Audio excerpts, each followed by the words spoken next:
This is Backstory. August 15, 1971. The world doesn't know it yet, but money is about to change forever. Inside the White House, the doors are closed. Foreign governments are calling. Gold is leaving American vaults. France wants its gold back. So does Germany. For decades, the promise was simple. $1 equals gold. That promise is collapsing. After World War II, the dollar became the world's reserve currency. Under the Bretton Woods system, America promised, if you hold dollars, you can exchange them for gold at $35 an ounce. It was trust, backed by metal. But by the late 1960s, something changed. America was spending, Vietnam, social programs, expansion. More dollars were being printed than gold existed to back them. Foreign nations noticed, and they began to convert.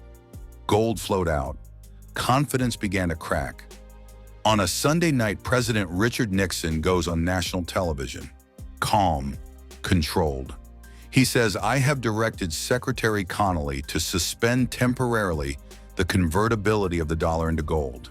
Temporarily, but it would never return. In one sentence, the gold window closed. The anchor was cut. Money was no longer tied to metal. It was tied to belief. After that night, the dollar became pure fiat. Its value no longer came from a vault. It came from confidence, from productivity, from military power, from global dominance, from collective agreement. Money had transformed, not into something weaker, into something abstract.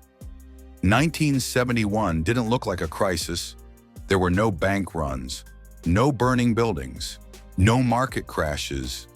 But structurally, it may have been more important than 2008, because from that moment forward, money became a system of trust, and systems of trust can expand, they can inflate, they can stretch, but they rely on something invisible: belief.